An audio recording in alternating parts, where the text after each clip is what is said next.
Hello, F2 Fan 5000 here. Here to talk about F2 in Barcelona. And due to some feedback, I'm going to start with driver ratings first. So Leonardo Fornaroli gets a 3 out of 10. What happened in the feature race, I don't think is really his fault. We always get these silly penalties. Maybe he made a mistake, but the thing for me is he had no pace. He never looked quick all weekend.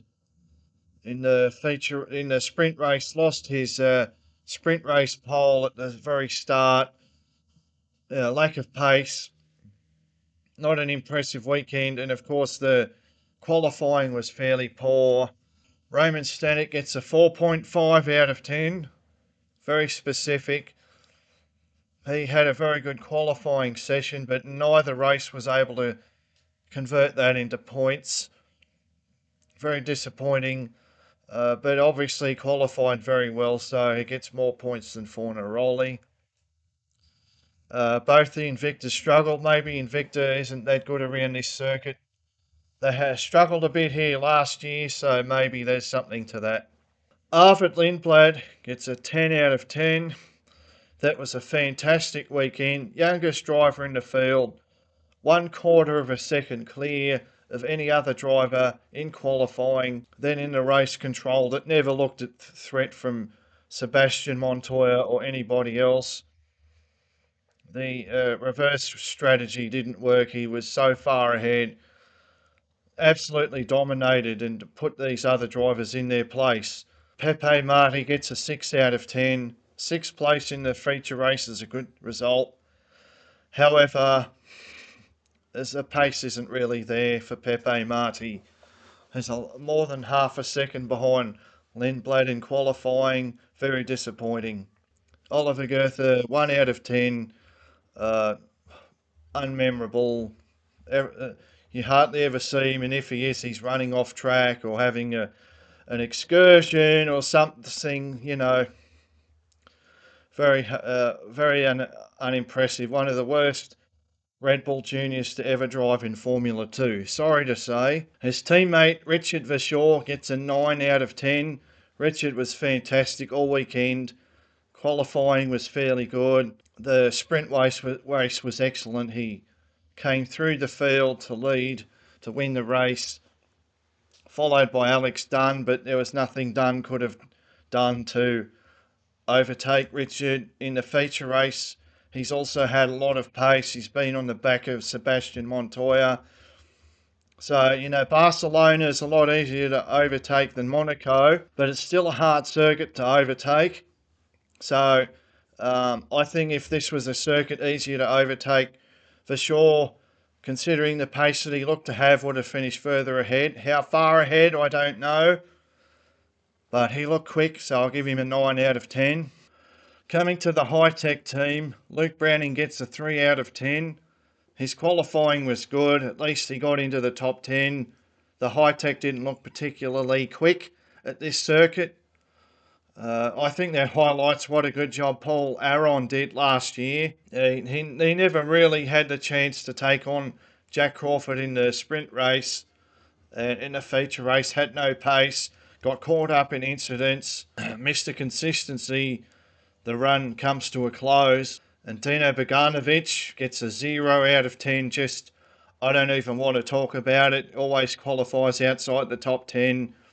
All the expectations and everything, and absolutely nothing from him at all. No pace, nothing electrifying. If he had any opportunity, it's gone. He looks very slow indeed. Gabriele Mini gets a 6 out of 10. I want to laugh because he looks lost all weekend. He's more highly rated than his teammate, but he's got no pace here whatsoever. Nothing. He's been slow, and somehow he comes up with a point in the feature race. I don't know how. Must have been the reverse strategy. Somehow he made it work. So I'll just give him a 6 out of 10. I can't believe he scored a point. But yeah, he looked vulnerable, slow, had a crash with his teammate in the sprint race. Sebastian Montoya gets a 9 out of 10. fantastic weekend from Sebastian Montoya. Absolutely rapid in the sprint race after the safety car. The penalty dropping him out of the points is silly. They spoil the races. You know, when you watch F2, F3, you got to check back the next day. Oh, did anyone get penalties? What's the if you can't if they're not sure about the penalty there and then, just don't give out the penalty. But anyway, yes, and then the feature race qualifying was fantastic. Held off Richard Verschoor. Obviously, Spain, Barcelona, unless there's a large tyre offset, not so easy to overtake the long corners because it's, you know, with the long corners, following another car, turbulent air, damaging the tyres, all this sort of stuff. But still, excellent weekend from Montoya. He's just been rapid since Imola. Rapid. He looks fast. He looks so much faster than Gabriel Mini. Jack Crawford gets a 9 out of 10. Jack has been very fast. He looked quick. He looked competitive. He was making that alternative strategy work. He was all over the back of Richard Verschoor when that safety car came out and spoilt the end of the race. So for being competitive, for being quick, I've got to give Jack Crawford a 9. Kushmini, he gets a 6 out of 10. A decent weekend, very good in qualifying. Not so competitive in the races, but he held on for 7th place in a feature race. An improvement over some of the weekends he's had. Alex Dunn gets a 7 out of 10. I'd like to have seen more pace from Alex Dunn. He obviously had a wonderful sprint race. He slowly made his way through the drivers that were outside the top 10. So when that safety car happened, he was sort of at the head of the queue. Along with Richard Verschoor, made very impressive overtakes. However, in the feature race, he's been behind Jack Crawford all the way. Slower than Jack Crawford. Alex Dunn I think, considering where he's been, it's slightly disappointing this weekend. I mean, he's taken the championship lead back, but he didn't look convincing. Now, is this a Roden thing? Maybe Roden aren't that quick around here. I don't know. Where's Cordell? You know, out of sight. So, and Omri Cordell gets a 3. I don't even remember seeing him all race. I don't think he was that bad, so he doesn't get a really low rating, but 3 out of 10 seems a bit fair. Victor Martins, I don't know where to start with Victor Martins. That's a terrible race weekend, and yet I've got to give him a 5. He's come away with 7 points. How on earth he qualifies 15th in the sprint race? He's running. I mean, there's a point in the sprint race when it's just restarted. He's on the fresh tyres, don't forget, and he's right behind Alex Dunn, right in his wheel tracks. And then he runs off the circuit into the gravel and does it again and gets behind other cars. When you see the difference between Alex Dunn and Victor Martins at the flag, it's a considerable gap. So, yeah, Victor Martins was very disappointing, yet he's got points. And then in the feature race, he was absolutely nowhere. And at the flag, he's 8th place, points. He's back. I saw him get overtaken by John Bennett. I mean, you know, John Bennett is struggling a lot in the VAR, no pace, and then he overtook Victor Martins at some point, and Victor's going off the circuit, running wide. Somehow he scored points, so I'll give him a 5 out of 10. Ratomo Miyata gets a 7 out of 10. He's finished 9th in that feature race. He should have scored points in the sprint. Obviously, the safety car didn't help him. But he just looked the faster ART driver all weekend. He looked quicker, so I've got to give him his due here. He's had a lot of poor weekends, but his actual underlying pace was there. 7 out of 10. Megatunev, I don't have much to say. Trident is struggling. I'll give him a 5 out of 10. Max Esterson, a better weekend from Max Esterson. Finished 14th in the feature race. Out-qualified Megatunev. I'll give him a 5 out of 10. Joshua Dirksen, I'll give him a sympathetic 6 out of 10. No points, slow, no pace, involved in incidents, but he's driving the AIX. I mean, this team is hopeless, you know. Sheehan Shields gets a 4 out of 10. There's not much to say about Sheehan Shields, but I don't think he's that bad either. You know, like, he's a lot closer to the back of the pack than Niels Coulin was. He's ahead of Bennett and Esterson in the standings. So at least he's solid, keeps the car on the road. John Bennett gets a 3 out of 10 for just being the back of the back marker, really. I think even Sheehan Shields has been faster than John Bennett at times, or qualifying. He's been out qualified. I just, very disappointing, but anyway. And then Rafael Villagomez gets a 7 out of 10. Fantastic race, at least in the sprint.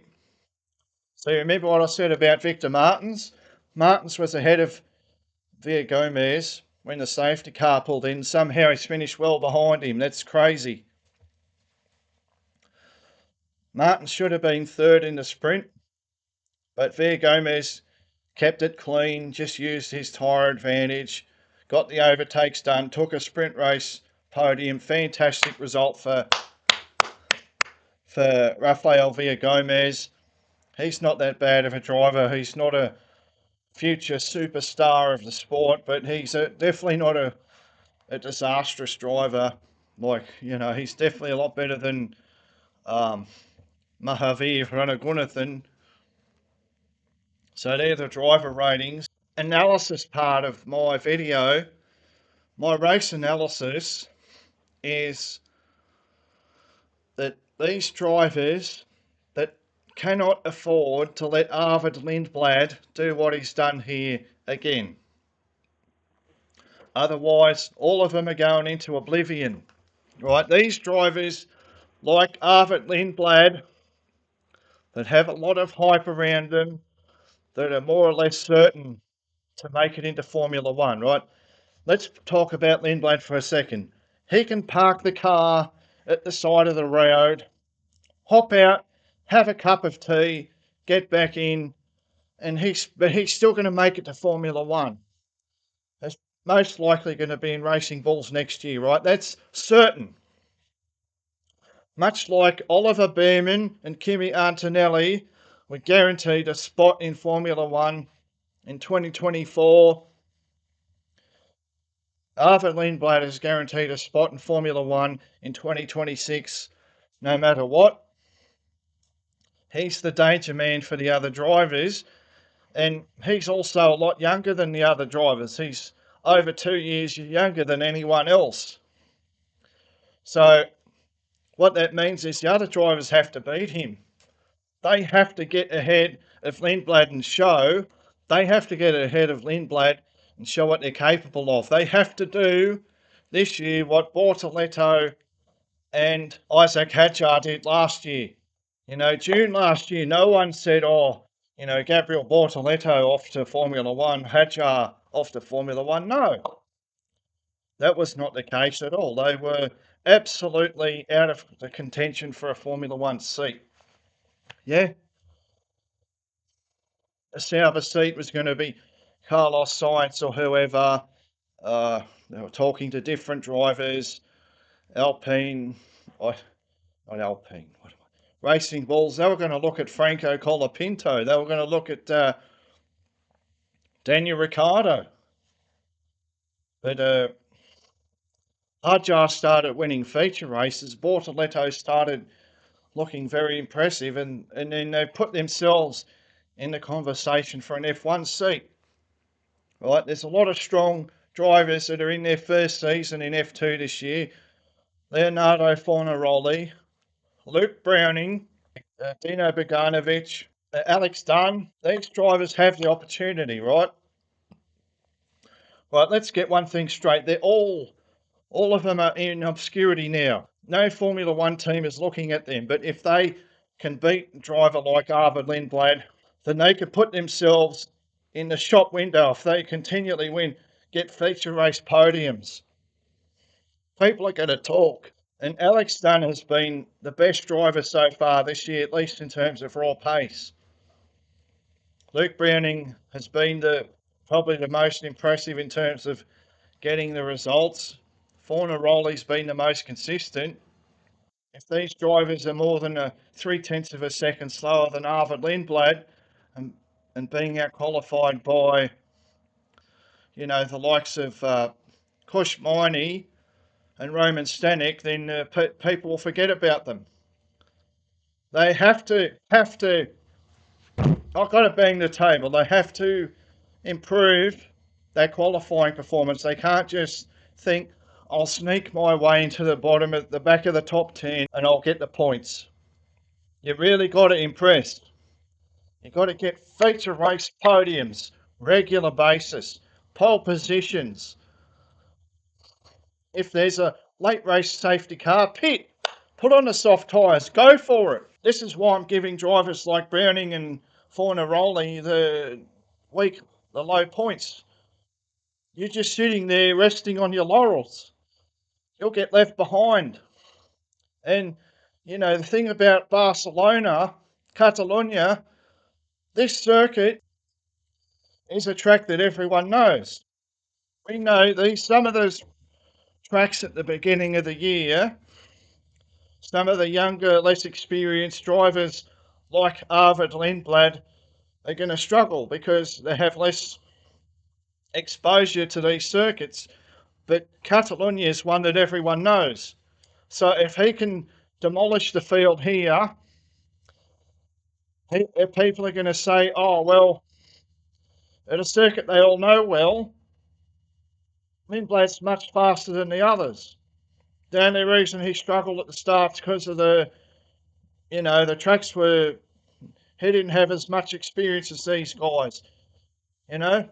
Calendar here going into Austria, Silverstone, Spa-Francorchamps, Hungaroring. If these drivers want to put themselves into the conversation for an F1 seat either next year or in 2027, they have to start really impressing. They have to start banging in pole positions or front row starts, feature race podiums. Isaac Hutcher, Gabriel Bortoletto, they took that opportunity. They said, Behrman, Antonelli, who's that? I'm better. I'm winning feature races. I'm getting pole positions. I'm getting consistent feature race podiums. I'm leading the championship. That's how you get in the conversation. And Arvid Lindblad, considering his age, has done such a sensational job at this circuit. I want to see what Alex Dunn has in answer to that. Now, Alex Dunn has done something that's impressed me. He's got the fastest lap for both the races, so just that small act is getting him 2 points. That's a show of strength, of power. I've got the fastest lap. Look at my pace. Is he going to back that up? Is he going to keep going? Generally, the racing this weekend, Barcelona, as I said before, difficult to overtake. You need a tyre offset. Otherwise, there's shenanigans into the first corner, people running wide. Last year, it's not very representative of the overall picture, even though Barcelona is the most average, middle of the road circuit is Barcelona. But I don't know if these results accurately reflect where everyone is, but still, it's a race weekend. Lindblad's done the business.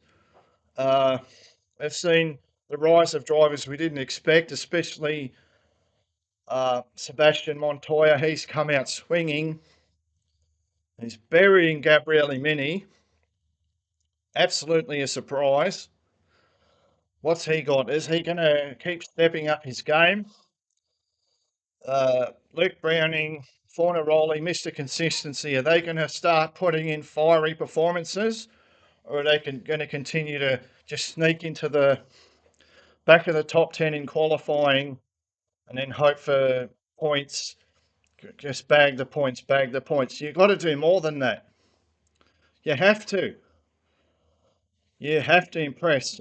The only thing I can say about these drivers is that if 2026 there's very little opportunity for a promotion to Formula One, 2027 should be a good opportunity as teams, new regulations, top drivers trying to move teams to whoever's more competitive. Maybe someone's retiring, I don't know. Maybe someone's losing their seat. So maybe some of these drivers are just, maybe it doesn't matter too much, maybe they're thinking about 2026, impress in 2026, but their thing is Rafael Camara, right, dominating F3, and I on one of those top seats, either Campos, though they're Red Bull affiliated, so maybe Invicta and Rafael Camara plus Invicta, you know, he can do to them, like he can just demolish, win races, and then everyone else fades into the background. That's the main thing, right? But the next four races are the key to this championship: Red Bull, Silverstone, Spa, and Hungaroring. So what happens here will set us up for the final leg, the final run down to the championship finish. And there's a lot of drivers that after this race weekend have to go back to the drawing board and think, right, I need to step it up. I need to find another gear. How am I going to do that? And I can't wait for Red Bull Ring. Should be very exciting. A good track for overtaking.